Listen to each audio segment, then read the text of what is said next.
Telugu Desam party చేపట్టిన mini Mahanadu కార్యక్రమం నంద్యాల జిల్లా శ్రీశైలం నియోజకవర్గం శాసనసభ్యులు బుడ్డా రాజశేఖర రెడ్డి ఆధ్వర్యంలో ఆత్మకూరు పట్టణంలోని ఓ ఫంక్షన్ హాల్లో నిర్వహించారు.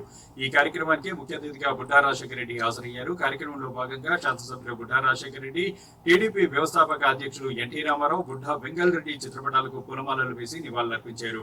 అనంతరం నాయకులతో కార్యకర్తలతో మాట్లాడుతూ టీడీపీ అధిష్టానం ఆదేశాల మేరకు మినీ మహానాడు కార్యక్రమం నిర్వహించడం జరిగిందన్నారు. నాయకులు, కార్యకర్తలు నిరంతరం ప్రజలతో కలిసి వారి సమస్యలు అడిగి తెలుసుకుని పరిష్కరించేలా కృషి చేయాలన్నారు. వచ్చే 2029 ఎన్నికల్లో ప్రజలు తమకు ఓటు వేయాలంటే వారికి పనిచేయడం ద్వారానే సాధ్యపడుతుందన్నారు. అందుకు అనుగుణంగా ప్రతి ఒక్కరూ పనిచేయాలని కోరారు. కడప జిల్లాలో ఈ నెల 27, 28, 29 తేదీలలో జరిగే మహానాడు కార్యక్రమంలో ప్రతి ఒక్క కార్యకర్త పాల్గొనాలని కోరారు. నియోజకవర్గం అభివృద్ధి గురించి మాట్లాడుతూ గత వైసీపీ పార్టీ మాజీ ఎమ్మెల్యే శిల్పా చక్రపాణి రెడ్డి నియోజకవర్గ అభివృద్ధికి చేసిందేమీ లేదన్నారు. సిద్ధాపురం ఎత్తిపోతల పథకంలో భాగంగా చెరువు రోడ్ల గురించి పట్టించుకోకపోగా కట్టపై పెరిగిన చెట్ల మొక్కలను కూడా తీయించలేదన్నారు. తాను ఎమ్మెల్యేగా ఎన్నికైన తర్వాత ఆ పనులు పూర్తి చేశానన్నారు. త్రాగునీటి కోసం 120 కోట్ల రూపాయలతో మంచినీటి ట్యాంకు నిర్మాణానికి నిధులను గత టీడీపీ ప్రభుత్వంలో మంజూరు చేయిస్తే శిల్పా చక్రపాణి రెడ్డి 5 ఏళ్ల అధికారంలో ఆ పనులు కూడా చేయలేదన్నారు. అభివృద్ధి విషయంలో శిల్పా చర్చకు రావాలని సవాల్ విసిరారు. అభివృద్ధి అంటే ఏంటో చేసి చూపించింది నేనే అంటూ ఈ సందర్భంగా ఆయన వ్యాఖ్యానించారు.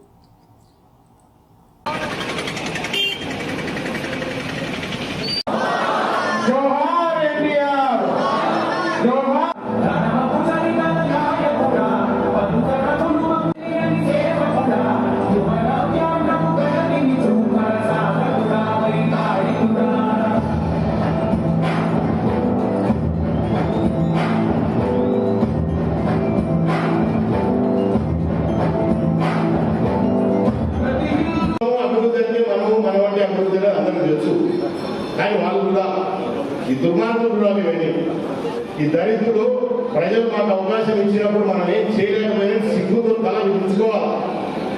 మాటలు మాట్లాడడం కాదు, అడ్డంగా బయట డబ్బులు తీసుకొచ్చి ప్రజల మీద సల్లేసి ఓట్లు తీసుకోవడం కాదు. నియోజకవర్గానికి ప్రజలు అవకాశం ఇచ్చినప్పుడు ఈ నియోజకవర్గానికి మనం ఏం చేసినామో శాశ్వతమైన పనులు ఏమి నిలబడిపోతాయనేది ఆలోచనలు లేవు. ఈ రోజు కూడా లేవు. ఇంత భయంకరంగా ఓడిపోయినా కూడా అప్పుడప్పుడు సుఖంగా వస్తుంటాడు ఆయన పాపం. ఏం చేసినప్పుడు కూడా రాజశేఖర అంటున్నాడు, రానైనా చక్రపాణి రెడ్డి ఇంతకుముందు కూడా పిలుస్తా ఉంటావు కదా, నువ్వు పిలుస్తావా లేకపోతే నేను చెప్తే వస్తావా అని. అవునా? మళ్ళీ అడుగుతా ఉన్నా ఈరోజు మా మహానాడు వేదిక ద్వారా తెలుగుదేశం పార్టీ తరఫు నుంచి మళ్ళీ అడుగుతా ఉన్నా. ఇప్పుడు కూడా రా, ఈ గడిచిన 11 నెలల్లో ఎన్ని పనులు చేసినామో నియోజకవర్గంలో పోయి విజిట్ చేసిరా. లేదు బాగా రిబ్బన్ కనిపించేది బాగా అలవాటు కదా నీకు. అవునా? శిలాపలకాలు రిబ్బన్ వాడడం కాదు, అనేది మన దేశం పనులు గతంలో కూడా ఆ స్టోర్ ఎక్కువ కావాలి. పోనీ నిన్నే పెట్టి ఒక రిబ్బన్ కనిపిస్తుంది, ఏం పర్వాలేదు. అవునా? అక్కడైనా బుద్ధి వస్తుందో సిగ్గు వస్తుందో ప్రజలు ఏం సేవలు చేయాలని ఒక్కటి కూడా ఒక మంచి పని కాదు. ఒక మంచి పని ఆత్మకూరు పట్టణంలో నియోజకవర్గంలో గతంలో మన తెలుగుదేశం పార్టీ ఇచ్చిన పట్టాలు అవే పట్టాలు మళ్ళీ అవసరం. ఎంతమంది కట్టున్నారే దాంట్లో అన్ని అయిపోయినాయి. ఇప్పుడు వాళ్ళంతా మన మీద మనం ఏడుపుతో మళ్ళీ వాళ్ళకి బిల్లు చేయాలి. పాత పాపాలను కడుక్కోలేక వస్తున్న వీళ్ళు చేసిన అప్పులు, పాత కాంట్రాక్టర్లకు డబ్బులు ఇవ్వాలి. రాష్ట్ర ఆర్థిక పరిస్థితి ఘోరంగా ఉంది. అయినా కూడా కేంద్రంలో మోడీ గారి సహకారంతో, పవన్ కళ్యాణ్ గారి సహకారం, చంద్రబాబు నాయుడు గారు నిత్యం కష్టపడుతూ రాష్ట్రం ఆర్థికంగా ఎట్లా ఎదగాల, ముందుకు పోవాలని ఈరోజు ఆయన కష్టపడే తీరు చూస్తే ఒక్కొక్కసారి నాకు బాధేస్తుంది. ఈ వయసులో 75 సంవత్సరాలు మొన్ననే పూర్తి చేసుకున్నాడు. ఈ వయసులో ఆయన పడే కష్టం చూస్తే చాలా బాధేస్తుంది. మొన్ననే ప్రధానమంత్రి, మన గౌరవ ప్రధానమంత్రి గారిని పిలిచి రాష్ట్రంలో మళ్ళీ పునఃప్రారంభం అని చెప్పేసి పెట్టి రాజధానికి మళ్ళీ ఒకసారి శంకుస్థాపన ఇచ్చి దాదాపు 70-80 వేల కోట్ల రూపాయలు మేము రాజధాని పెట్టి రాజధాని పూర్తి చేస్తాం. అది ఆగే ప్రసక్తి లేదు. 3 సంవత్సరాలలో పూర్తి చేస్తామని చెప్పేసి మాట ఇచ్చినారు. అది జరిగి తీరుతుంది. మీరు కూడా నాకు తెలిసి చంద్రబాబు నాయుడు గారు ఈ కార్యక్రమం పెడతారు. నిమ్మల్లో ప్రజల్లో రాజధాని ఎంత స్పీడ్గా పనులు జరుగుతుందో మీకు అందరూ కూడా పిలుచుకుపోయి చూపించే కార్యక్రమం కూడా వస్తుంది. ప్రజలను కూడా పిలుచుకుపోయి చూపించే కార్యక్రమం వస్తుంది. మనకంటూ ఒక రాజధాని ఉందా? ఆ కార్యక్రమం జరుగుతుంది. ఒకవైపు పోలవరం పనులు బ్రహ్మాండంగా జరుగుతూ ఉన్నాయి. ఇవన్నీ కూడా మంచి కార్యక్రమాలు జరుగుతున్నాయి. మన నియోజకవర్గం వచ్చేసరికి ఒకసారి వీళ్ళకు కూడా తెలియాలా దుమార్లు ఇప్పటికే ఎంత డబ్బు తెచ్చినాం తెస్తున్నామని ఇందాక మన యశస్విని ఎంపీపీ గారు చెప్పారు. మహానంది నుంచి గాజుపల్లి ఆర్ఎస్ అది ఒక అంటే మన మళ్ళీ గిద్దలూరు హైవే టచ్ అవుతుంది నంద్యాలకు మన విజయవాడ పోయే రోడ్డు. పోయినసారి నేను శాసనసభ్యులుగా ఉన్నప్పుడే ఒక 6 కిలోమీటర్ల రోడ్డు వేసినామని, మిగతా వరకు కూడా మన టైంలోనే శాంక్షన్ చేసినాం. అది 8 కోట్ల రూపాయలు, 8.5 కోట్ల రూపాయలు 5 సంవత్సరాలలో. మట్టి రంపైంది కదా, మళ్ళా మనం వస్తూనే ఆ రోడ్డుకు బ్రహ్మాండంగా తయారైతా ఉంది, నడుస్తూ ఉంది, పనులు నడుస్తూ ఉన్నాయి. 8.5 కోట్ల రూపాయలతో ఆ రోడ్డు పూర్తి చేయబోతున్నాం రేపు. అట్లాగే రాష్ట్రంలో మీరందరికీ తెలుసు, ఈరోజు గుంతలలోని రోడ్డు ఉండకూడదు, అన్ని పూడ్చాలనే ఉద్దేశంతోనే 1600 కోట్ల రూపాయలు పెట్టి రాష్ట్రంలో గుంతలు పూసి ప్రజలకు ఇబ్బంది లేకుండా చేశాం. మన నియోజకవర్గంలో కూడా చాలా పనులు తెచ్చుకున్నాం. అట్లాంటి చాలా కార్యక్రమాలు ఇప్పటికే జరిగినాయి.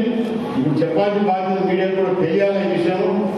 మహానంది ఆర్ఎండి 8.5 కోట్ల అది పనిచేసినాం. అలాగే నంద్యాలలో మహానంది ఒక పోలవరం దగ్గర ఒక బ్రిడ్జి కూడా, అది ఎప్పుడు వర్షం వచ్చినా, చిన్న వర్షం వచ్చినా కూడా ఆ రస్తా పూసుకొని పోతుంది. అది కూడా ఇప్పుడు పని జరుగుతూ ఉంది, అది కూడా పూర్తి కాబోతా ఉంది. అలాగే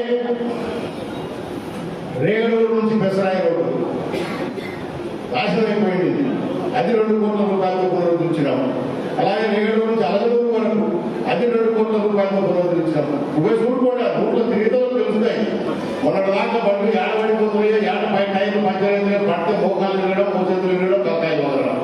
ఇప్పుడు ఆ పరిస్థితి లేదు, బ్రహ్మాండంగా తయారు చేసుకుంటాం. మళ్ళీ ఇప్పుడు కొత్తగా ఆర్ఎంపీ కింద నియోజకవర్గానికి 800 కోట్ల రూపాయలు శాంక్షన్ తెచ్చుకున్నాం. అది మళ్ళీ కట్టాలి. ఆర్డబ్ల్యూఎస్ డ్రింకింగ్ వాటర్ స్కీమ్ కింద కనీసం నీళ్లు తాగేందుకు డబ్బులు ఇచ్చే పరిస్థితి లేదు గవర్నమెంట్. ఇప్పటికే దాదాపు మన నియోజకవర్గంలో 14 కోట్ల రూపాయలు పిలిచి టెండర్లు కూడా పిలిచేసాం. ఇవి ఒక రకంగా చెప్పాలంటే మేజర్గా ప్రతి ఇంటికి నీళ్లు ఇస్తామని చెప్పేసి లోకేష్ బాబు గారు పాదయాత్రలో మనకు సూపర్ 6 లో కూడా పెట్టారు జరిగింది. దాంట్లో భాగంగా జేజేఎం స్కీమ్ అంటే జల జీవన్ మిషన్ అనే ఒక కేంద్ర ప్రభుత్వం స్కీమ్ ఉంటే, మీకు ఎందుకు చెప్తున్నారంటే కార్యకర్తలు మీకు వెళ్ళి చెప్పాలి మన గ్రామాల్లో. ఈ జల జీవన్ మిషన్ కింద 2024 క్లోజ్ అయిపోయింది. ఈ మహాత్ముడు 5 సంవత్సరాలలో ఆ స్కీమ్ ఉపయోగించుకోవాలి. ఎక్కడ కూడా ఒక కొత్త ట్యాంక్ కట్టలేదు, ఒక కొత్త పైప్ లైన్ లేదు. ఆయన ప్రభుత్వంలో స్కీమే ఎత్తిపోయింది. చంద్రబాబు నాయుడు గారు మళ్ళీ పట్టుబట్టి మోడీ గారి దగ్గర కూర్చొని మళ్ళీ ఇవ్వండి అని చెప్తే దాన్ని 2025 వరకు పొడిగించారు. అదే మిషన్ ద్వారా రేపు మన నియోజకవర్గమే కాదు, రాష్ట్ర వ్యాప్తంగా మొత్తం ఎన్ని కుటుంబాలు ఉన్నాయో ప్రతి ఇంటికి మంచినీటి కుళాయి ఇవ్వాలనే ఉద్దేశంతోనే ఆ కార్యక్రమం చేపట్టారు. ప్రతి గ్రామం ఉంటుంది. ఈ లోపల కొన్ని ఎమర్జెన్సీ ఉన్నాయనే ఉద్దేశంతోనే ఈ 14 కోట్ల రూపాయలు మనం తెచ్చుకున్నాం. ఇప్పటికే కొన్ని టెండర్లు దాదాపు పూర్తయినాయి. ఇంకా కొన్ని టెండర్లు మాత్రమే ఉన్నాయి. అవి కూడా ఈ నెల వచ్చే నెల 7వ తారీఖు 8వ తారీఖు టెండర్లు ఉంటాయి, అవి కూడా పూర్తి చేస్తారు. ఆత్మకూరు డ్రింకింగ్ వాటర్ 120 కోట్ల రూపాయలు పెట్టి తెచ్చుకుంటే అది అయిపోయింది. ఇప్పుడు మళ్ళీ ఆ స్కీములో జేజేఎం స్కీమ్లో పెట్టించినారు. దాన్ని కూడా మళ్ళీ రివైవ్ చేస్తారు, చేసి అన్ని టెండర్లు పిలుస్తారు. ఈ గడిచే 4 సంవత్సరాల్లో మనకు రాబోయే 4 సంవత్సరాల టైం ఉంది. తప్పకుండా మీరందరూ చెప్పాల్సిన బాధ్యత, ప్రజలకు ఏదైతే మనం మాట ఇచ్చినామో అవన్నీ ఖచ్చితంగా చేసి తీరుతాం. మళ్ళీ అమలు చేసి వాళ్ళ దగ్గర ఓట్లు అడగడానికి పోతాం. వాళ్ళ వారిని ఆయన చెప్తా ఉండే ఇంతకుముందు ఒక 50,000 మెజార్టీ తప్పితే రాజకీయ సన్యాసం అంటారు. చెప్పాడా లేదా?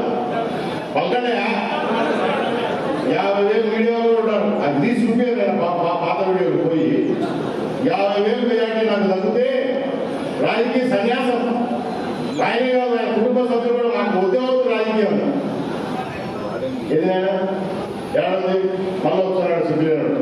రమణాథ స్వామి అమ్మవారు మల్లికార్జున స్వామి మీదనే ఓటేసినాడు. సిబ్బిలేకుండా మళ్ళీ తిరుగుతున్నాడు. ఇవే ఉంటాయి కానీ ఇవన్నీ ఏముండవు. వాళ్ళు ఏంటంటే అవకాశవాదులు, వ్యాపారస్తులు. 5 సంవత్సరాలు ఖాళీ ఉంటారు. మనం కట్టాలి, మంచి టైం దొరికింది. వాళ్ళు వ్యాపారం చేసుకుంటారు, మళ్ళీ అడ్డమైన వ్యాపారం, మళ్ళీ డబ్బులు సంపాదిస్తారు, మళ్ళీ వస్తారు, మన మీద మన పిచ్చులు అది పోతే మనం చెడిపోతాం. అభివృద్ధి చూడాలి. ప్రజలకు ఎప్పుడు కూడా మనం ఇదే చెప్పాలి. రాష్ట్రం ఈరోజు ఇంత ఆర్థిక ఇబ్బందులలో ఉండి కూడా అభివృద్ధి అనేది మన కుంటుపడకూడదని చంద్రబాబు నాయుడు గారు కష్టపడి ఇస్తున్నాడు, చూపిస్తున్నాడు మన కళ్ళకు. ప్రజలు కూడా చూస్తూ ఉన్నారు. సో కానీ ప్రజలు అమాయకులు ఉంటారు. వాళ్ళని మోసం చేసేది ఈజీని ఈ దరిద్రం చేసేది మనకు తెలియదు. మనకి ఎంతసేపు కష్టపడాలా, పని చేయాలా, మళ్ళీ అడగాలనేది మన తాపత్రయం. కానీ వీళ్ళు ఎట్లా మోసం చేయొచ్చు వాళ్ళకి బాగా తెలుసు. డబ్బులు ఇవ్వాలా, అప్పటికప్పుడు అవసరం ఉంటుంది, పేదవాళ్ళు ఉంటారు. సో వాళ్ళని ఎట్లా మొక్క పెట్టాలో బాగా తెలుసు ఆ విద్యలు. కాబట్టి ప్రజలు ఎప్పుడు కూడా మోసపోకుండా చూసుకోవాల్సిన బాధ్యత మన కార్యకర్తలకి నాయకులు గుర్తుపెట్టుకోవాలి.